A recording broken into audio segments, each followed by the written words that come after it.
Cassie Valdez had exactly 17 minutes left on her shift when Vrenk oozed into the break room, and she knew her night was about to get worse. "Cassie," the molluscan supervisor gurgled, leaving a trail of iridescent slime across the floor she had just mopped. "We need you in sublevel 47. "My shift ends in 17 minutes, Cassie said, not looking up from her protein bar. It tasted like cardboard, but after 2 years working at the Galactic Archives on Kepler-9 Station, cardboard was practically a delicacy. "Overtime has been approved," Frank continued, his eye stalks wiggling with what Cassie had learned to recognize as bureaucratic excitement. The worst kind. "A newly discovered vault requires cleaning assessment." Cassie closed her eyes and counted to 5. She had plans tonight. Important plans. Plans that involved her quarters, a bag of synthetic cheese puffs, and 12 episodes of Xing He Lian Q, the worst Chinese space opera ever made. She loved it desperately. "A vault," she repeated flatly. "Section 14, subsection C, paragraph 9 of your employment contract clearly states that archaeological discoveries take priority over scheduled shift terminations." Of course it did. Cassie had signed that contract without reading it, desperate for any job that would get her off Earth and into the stars. She had imagined adventure, discovery, maybe even romance with a mysterious alien who appreciated her wit. Instead, she got Vrenk, a mop that kept falling apart, and the knowledge that literally every species in the galaxy considered humans adorably average. Not dangerous, not fascinating, just average. Like a golden retriever in a universe full of wolves, according to one particularly condescending Avarian professor. "Fine," Cassie stood, grabbing her cleaning cart. One wheel squeaked. It had squeaked for 8 months. Maintenance kept promising to fix it. They never did. "What kind of vault?" "Unknown origin," Vrenk said, already oozing toward the door. "The archaeological team has been examining it for 3 days. They need the surrounding area sanitized for further study." 3 days meant it was probably covered in snack wrappers and coffee stains. Galactic academics were brilliant at decoding ancient civilizations and terrible at using trash cans.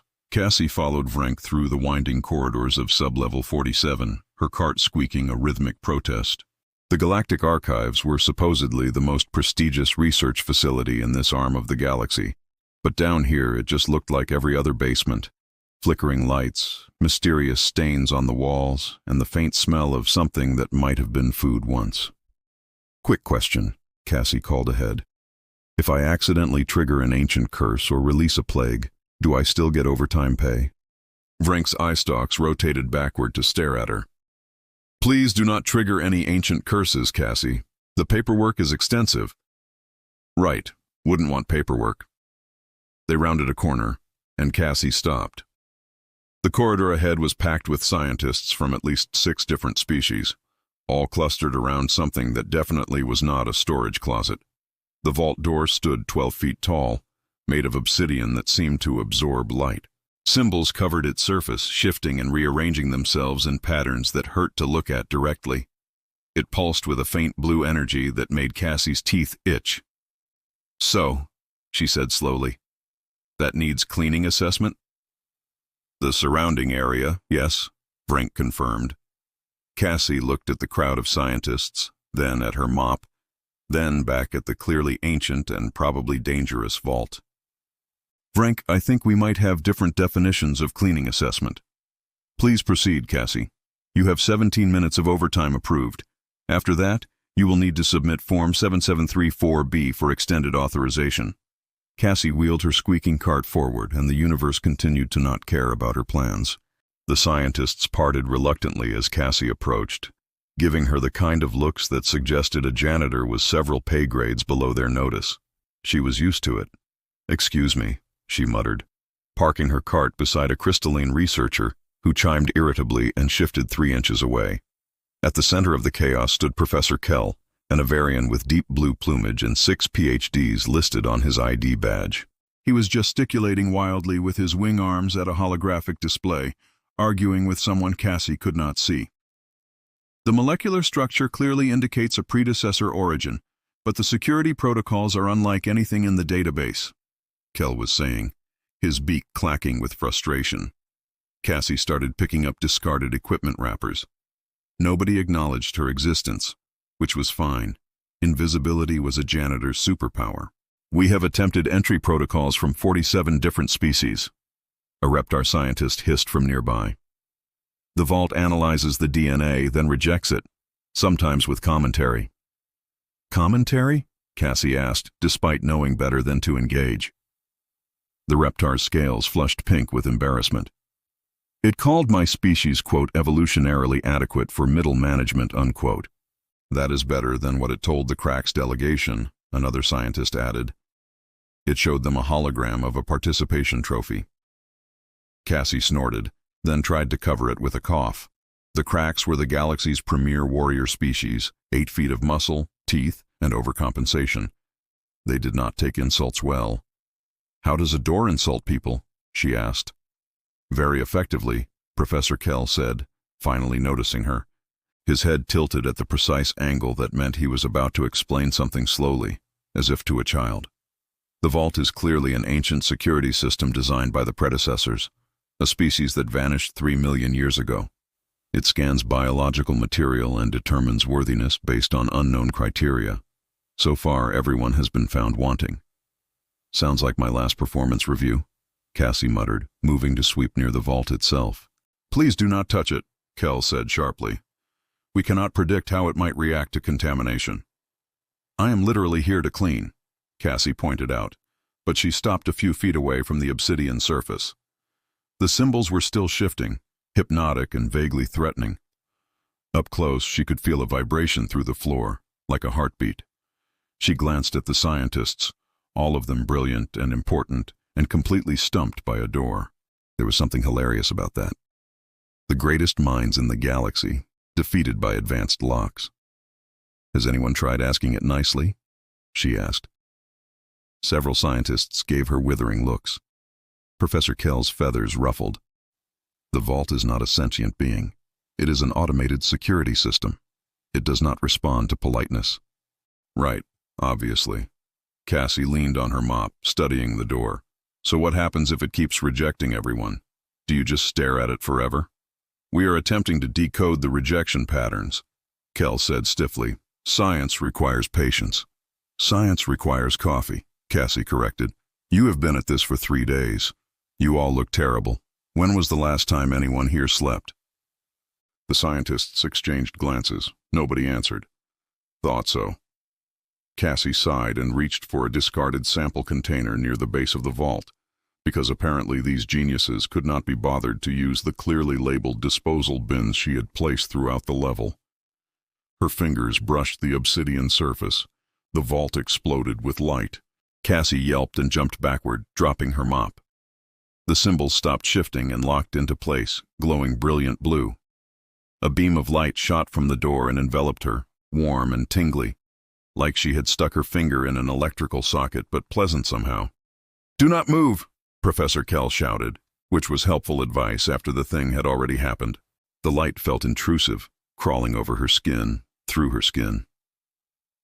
Cassie stood frozen, not because Kell had told her to, but because her legs had apparently forgotten how to work.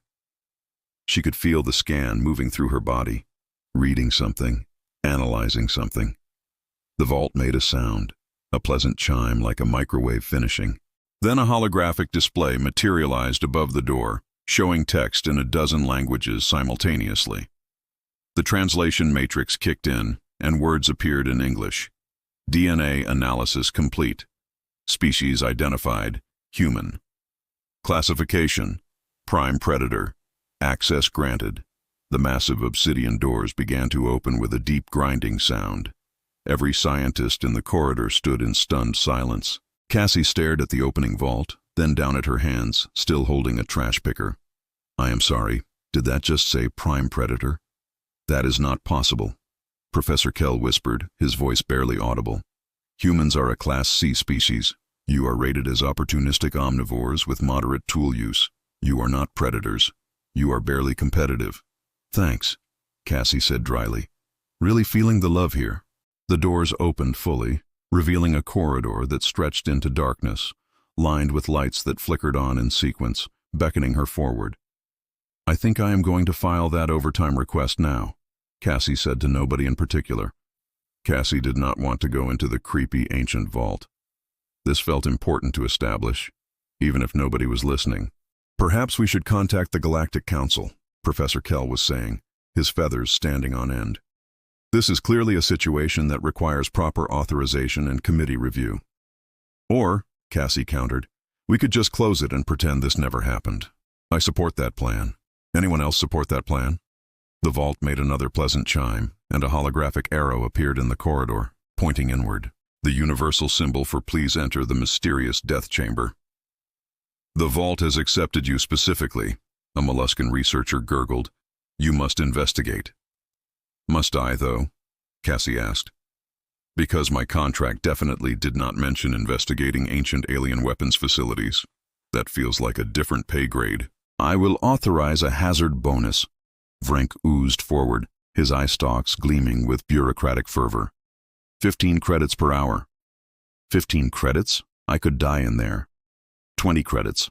That is my final offer. Cassie looked at the open vault, then at her squeaking cleaning cart, then at the assembled scientists, who were all very happy to let her go first. She thought about her quarters, her cheese puffs, her terrible soap operas. She thought about 2 years of mopping floors and cleaning up after people who treated her like sentient furniture. "If I die, I am haunting all of you," she announced, and walked into the vault. The doors did not slam shut behind her, which was a pleasant surprise. The corridor was surprisingly clean, all smooth metal and soft lighting that adjusted as she moved. No dust, no cobwebs, no skeletal remains of previous explorers. Already better than most places on the station. The corridor opened into a massive chamber that made Cassie stop and stare.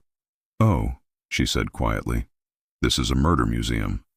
The room stretched at least 100 meters in every direction, filled with display cases containing weapons. Not ceremonial weapons or archaeological curiosities, but real, functional, terrifying weapons. Rifles that hummed with contained energy. Blades that seemed to cut the air just by existing. Armor that looked like it could withstand a supernova. Everything was pristine, maintained, ready for use. In the center of the chamber, a holographic pedestal activated with a cheerful ping. "Welcome, Prime Predator," a voice said, synthetic but enthusiastic, like a personal trainer who had consumed too much caffeine. "I am Apex, Automated Prime Extinction Protocol, and I am absolutely thrilled to finally meet you." Cassie approached the pedestal slowly. "You sound very excited about extinction." "Not extinction," Apex corrected. "Prime extinction. There is a significant difference. One is tragic, the other is selective excellence. Think of me as a talent scout, but for violence. That is somehow more disturbing. Thank you." The hologram shifted, forming a vaguely humanoid shape made of blue light. "I have been waiting for 3,472,000 years, 6 months, and 14 days for a species to qualify for access to this facility. Do you know how boring that is? Very boring, incredibly boring. I organize the weapons by size, then by function, then by aesthetic appeal, then by size again." Cassie could see the scientists gathering nervously at the entrance to the chamber. Professor Kell was recording everything, his device trembling in his wing arm. "Listen, Apex, I think there has been a mistake," Cassie said carefully. "Humans are not prime predators. We are barely keeping our own planet organized. We invented nuclear weapons and immediately felt bad about it. We cry at movies about animated toys." "Yes," Apex said happily. "I have accessed your species' cultural database. Fascinating stuff. But let me explain what the predecessors were looking for, because you clearly do not understand what you are." A holographic display materialized, showing evolutionary charts and biological data that made Cassie's head hurt.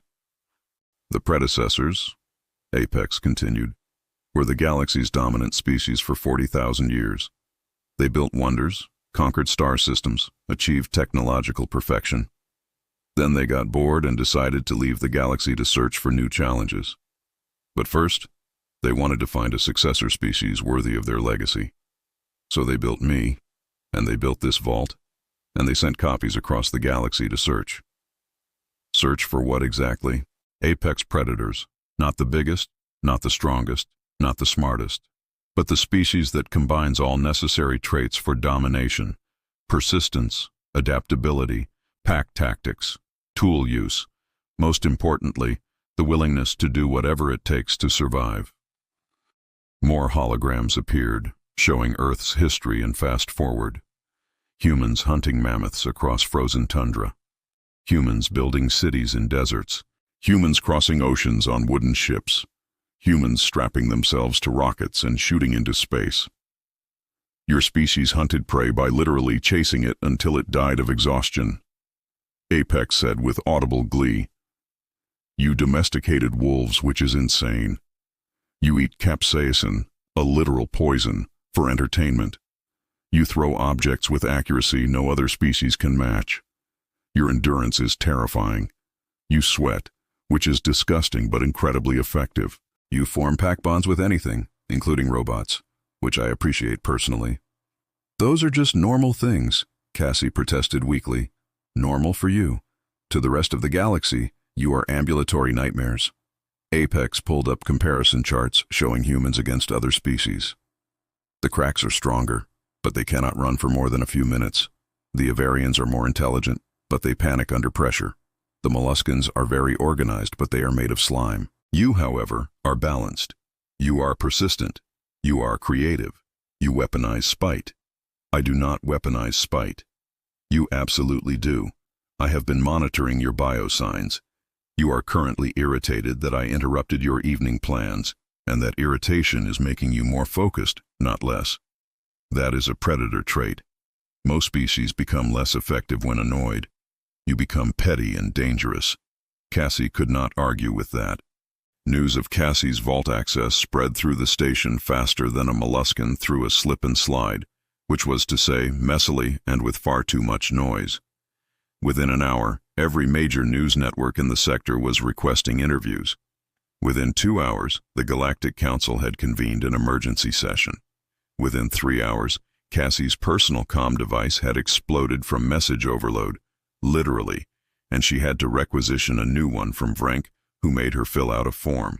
She was still standing in the murder museum, surrounded by ancient weapons, while Apex cheerfully explained the specifications of something called a molecular dissolution cannon.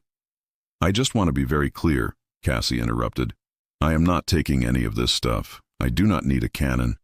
I barely trust myself with a butter knife. That is adorable, Apex said. The weapons are not gifts. They are tools. The vault comes with responsibilities. Also, you cannot leave.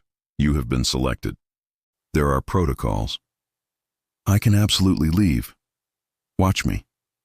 Cassie turned toward the exit. The doors were still open.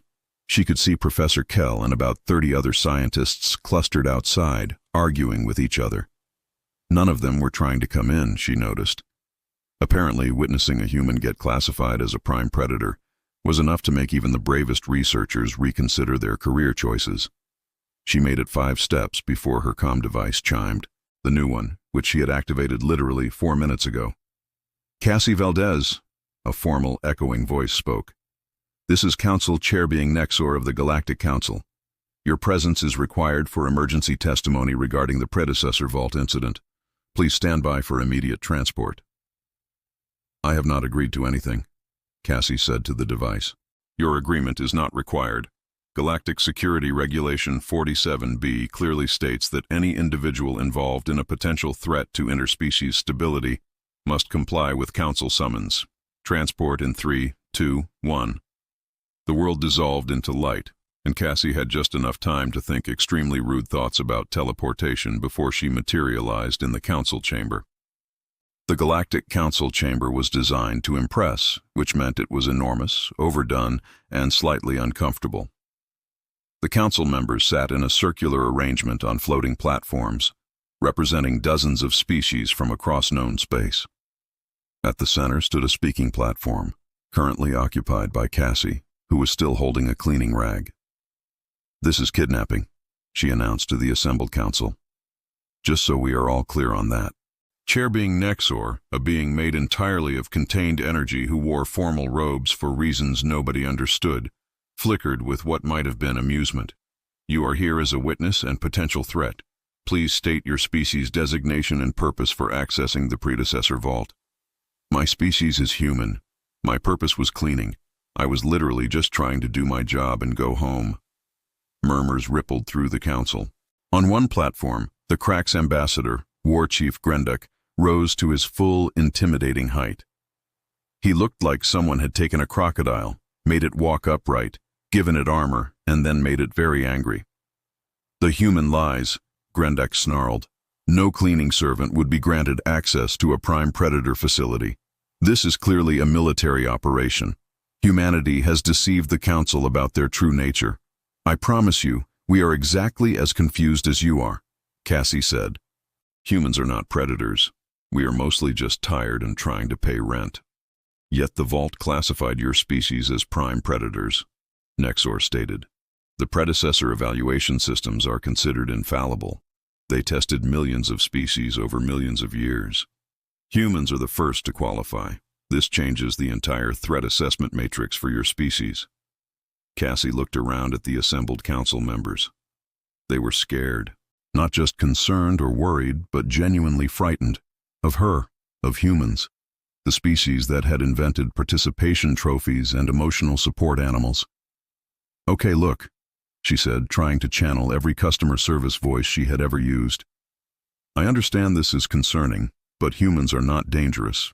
We are a Class C species. We have been part of the galactic community for 20 years, and we have been nothing but friendly and slightly annoying." "The Vault disagrees," a crystalline representative chimed. "It has access to data we do not. It sees something in your species that we have missed." "Maybe it is broken," Cassie suggested. 3 million years is a long time. Things decay. Software gets bugs. Have you tried turning it off and on again?" Several council members looked offended by this suggestion. "The Cracks demand a challenge," Grendek announced, slamming his fist into his platform hard enough to crack it. "If humans are truly prime predators, they must prove themselves in combat. I volunteer to personally test this human's capabilities." "I respectfully decline to be murdered today," Cassie said quickly. "Cowardice," Grendek sneered. "The Vault has made an error. This human is soft, weak, and afraid. No predator refuses combat. Smart predators absolutely refuse unnecessary combat," Cassie countered. "That is called survival instinct. Also, you are like 3 times my size and covered in armor. That is not a fight. That is bullying with extra steps." "The council will take this matter under advisement," Nexor declared, which was politician speak for "we are going to argue about this for 6 months and accomplish nothing. In the meantime, Cassie Valdez, you are hereby restricted to Kepler-9 Station pending further investigation. Your Vault access is suspended until proper security protocols can be established." "Does this mean I still have to clean the station?" Cassie asked. "Your employment status is irrelevant to these proceedings. So that is a yes. Great. Fantastic. Can I go now?" She was teleported back to sublevel 47 before she finished speaking, which she decided to take as a yes. Cassie made it 6 hours before everything went sideways. She had returned to her quarters, changed into pajamas, and was 3 episodes into her soap opera when her door chimed. Then it chimed again. Then someone started pounding on it with what sounded like a battering ram. "This is a terrible building security system," she muttered, pausing her show. The main character had just discovered her lover was actually a clone from an alternate dimension, and Cassie desperately needed to know how that conversation went. She opened the door and found herself face to chest with War Chief Grendek and 4 other Cracks warriors, all in full combat armor, all looking extremely pleased with themselves. "Cassie Valdez," Grendek rumbled, "the council has forbidden official challenge, but honor demands satisfaction. We are here for unsanctioned combat." "That is just assault," Cassie said. "You are describing assault." "Call it what you wish. The Cracks will not accept that humans are superior warriors. You will fight, or you will be branded a coward, and your species will be shamed." Cassie looked at the 5 massive warriors blocking her doorway. She looked at her pajamas, which had cartoon cats on them. She looked at the bag of cheese puffs on her counter, which she had been looking forward to all day. Something inside her snapped, not dramatically, not heroically, just the small, quiet snap of someone who had worked a double shift, been kidnapped by the government, and now had her evening ruined by entitled space lizards who could not handle their feelings. "You know what?" she said, her voice dangerously calm. "Fine. Let us fight. But not here. My deposit is only 500 credits, and I am not losing it because you idiots break my furniture." Grendak's eyes gleamed. "You accept?" "I accept that I am too tired to argue. Where do you want to do this?" "Sub-level 47, the vault." "Of course. Why not? Let me get dressed." She closed the door in their faces, changed into her work clothes, and grabbed her mop. If she was going to get murdered by space lizards, she was going to be comfortable. The walk to sub-level 47 was surreal. Grendak and his warriors escorted her through the station like she was a prisoner being led to execution. Station personnel scrambled out of the way, staring. Someone was definitely recording this. It would probably go viral. She was going to be a meme. Her mother was going to be so disappointed. The vault doors were still open, Apex's hologram waiting cheerfully in the main chamber. "Oh, excellent," Apex said. "You have brought intruders. Shall I activate the defense systems?" "Please do not," Cassie said quickly. "They are here to beat me up." "How exciting. Would you like weapons? I have an entire arsenal. Might I suggest the neural disruptor? It is very effective on reptilian species." "No weapons. Apparently we are doing this the old-fashioned way." Grendak and his warriors spread out, surrounding her. The chamber was huge, plenty of room for a one-sided beatdown. Several scientists had gathered at the entrance, including Professor Kell, who looked horrified. "This is illegal," Kell squawked. "I am reporting this." "Report faster," Cassie suggested. Grendak drew himself up to his full height. "Human, you have been granted an honor. The cracks do not fight without declaring terms. This is combat to submission. First to yield loses. You may begin when ready." Cassie looked at the 5 warriors. Then she looked at Apex. "Is there a training mode or something? Because I have no idea what I am doing." "There is," Apex said, and suddenly the room transformed. Holographic displays appeared around Cassie, showing tactical data, weak points, threat assessments. Information poured directly into her head, not through her eyes but through some kind of neural interface she had not consented to. She could see everything. The slight limp in Grendak's left leg from an old injury. The way the warrior to her right favored high attacks. The exact pressure points in Crack's anatomy that would disable without permanent damage. "Okay," she said slowly. "That is deeply unfair and also exactly what I needed. Apex, I take back everything bad I thought about you." "I knew we would be friends," Apex said happily. Grendak charged. Cassie did not fight like a warrior. She did not have the training, the instincts, or the desire. She fought like an exhausted service worker who had finally had enough, and somehow that was worse. She sidestepped Grendak's first strike, swung her mop into his knee, exactly where Apex's display indicated his old injury. He roared and stumbled. She did not wait for him to recover. She hit him with the mop again, then shoved her cleaning cart directly into his path. Grendak tripped over the cart with a crash that shook the floor. "One down," Cassie announced, then had to duck as another warrior swiped at her head. The next 10 minutes were chaos. Cassie used everything in the chamber that was not nailed down. Her cart became a battering ram. Her mop became a staff. She grabbed a Crack's warrior's helmet and twisted it so the visor covered his eyes. She kicked another one in the knee, exactly where Apex said to kick. She provided running commentary the entire time. "This is assault, just so everyone knows. I am calling my union. Do I have a union? I should get a union. Oh, that one is getting back up. Why is that one getting back up? Apex, you said that pressure point would work. It did work. Cracks are just very persistent. I am also very persistent, but you do not see me trying to fistfight people who have armor."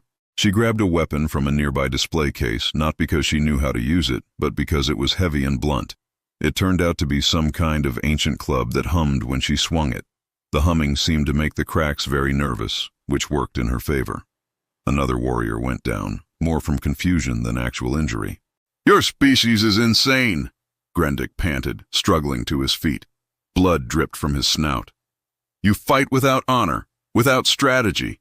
You improvise like prey, but strike like a predator."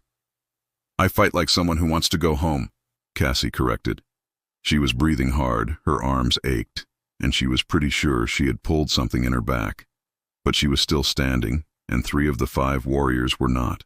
"Yield, please. I am begging you. My show is still paused." Grendick looked at his fallen warriors, then at Cassie, still holding her mop in one hand and the ancient humming club in the other. His expression shifted through several emotions, landing finally on something that might have been respect or possibly indigestion. "I yield," he said quietly. "The human has proven herself. The cracks accept that humanity is dangerous." "I am not dangerous," Cassie protested. "I am just very, very annoyed." "That is the same thing," Apex observed cheerfully. The aftermath of the fight was, predictably, a bureaucratic nightmare. The Galactic Council reconvened within the hour, because apparently space government worked faster when there was dramatic video footage involved. Cassie's impromptu combat session had been streamed across 47 star systems before she had even caught her breath. Humanity's status had shifted from harmless and slightly annoying to "please do not make them angry" in less than a day. Ambassadors were sending frantic messages to Earth. Trade agreements were being renegotiated. The cracks had formally apologized, which apparently had never happened before in recorded history. Cassie was sitting in her quarters, finally eating her cheese puffs, when chair-being Nexor materialized in her living room without asking. "You need to learn to knock," she said through a mouthful of processed cheese powder. "The Council has reached a decision," Nexor announced, ignoring her completely. "After extensive deliberation, we have determined that humanity requires proper representation in galactic affairs. The Predecessor Vault has chosen you specifically as its guardian. Therefore, we are offering you the position of human ambassador and official Vault guardian." Cassie stared at the floating energy being currently violating her personal space. "I am a janitor. You were a janitor. Now you are a potential diplomatic incident. The position comes with a salary of 50,000 galactic credits annually, full diplomatic immunity, a luxury apartment on the station's executive level, and access to the Vault's resources for official purposes." 50,000 credits.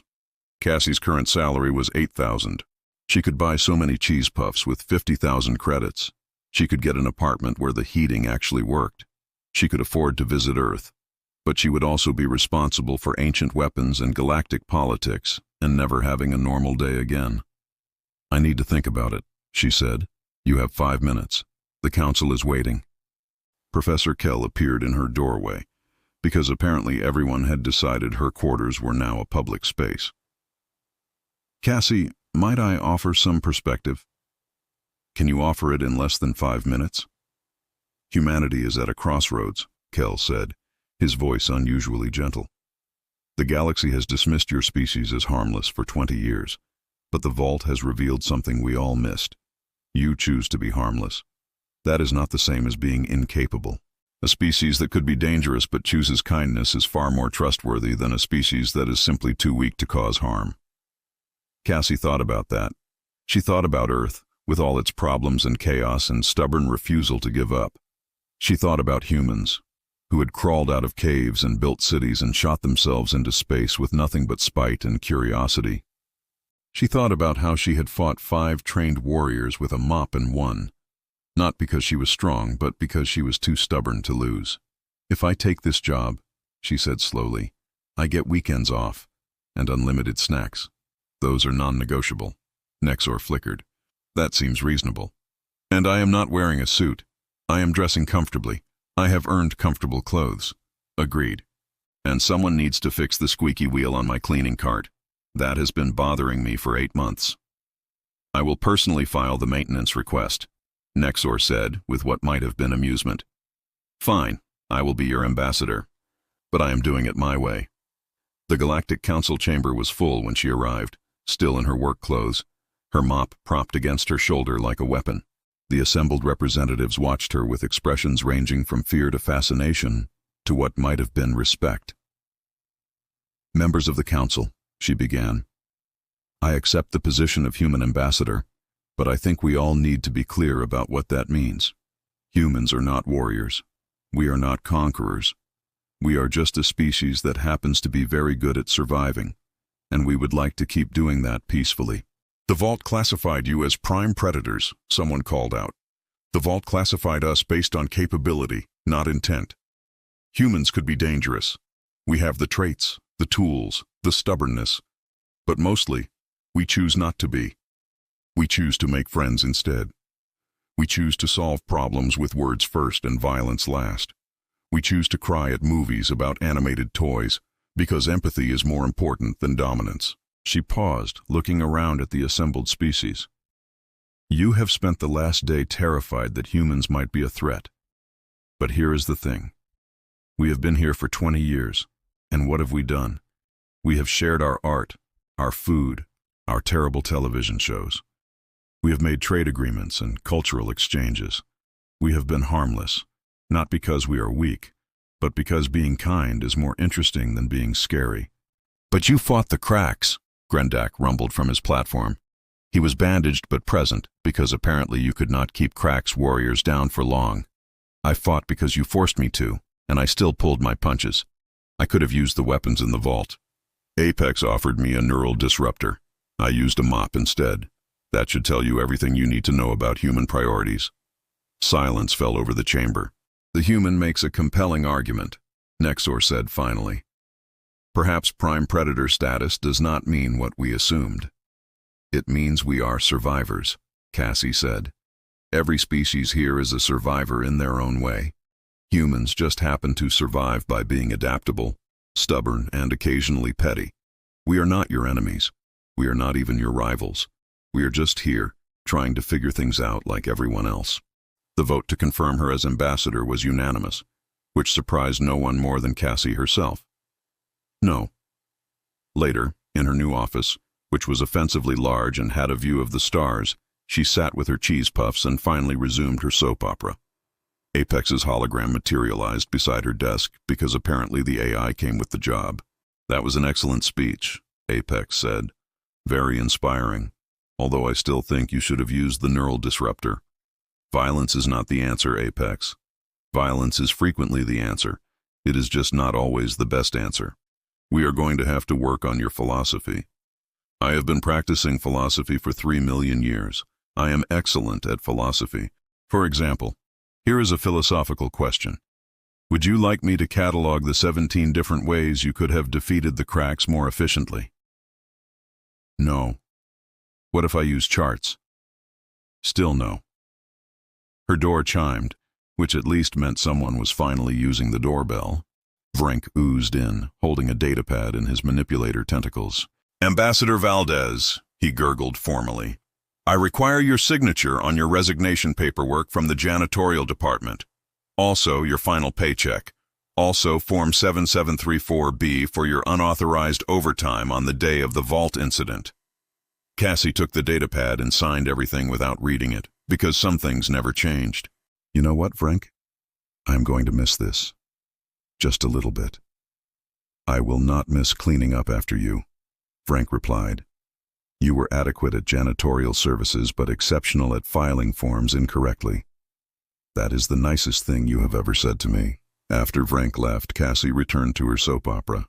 On screen, the clone from the alternate dimension was explaining his complicated backstory.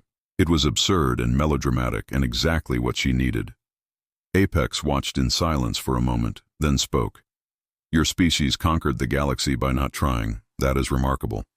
We did not conquer anything. We just showed up and made friends. You made friends with beings who feared you.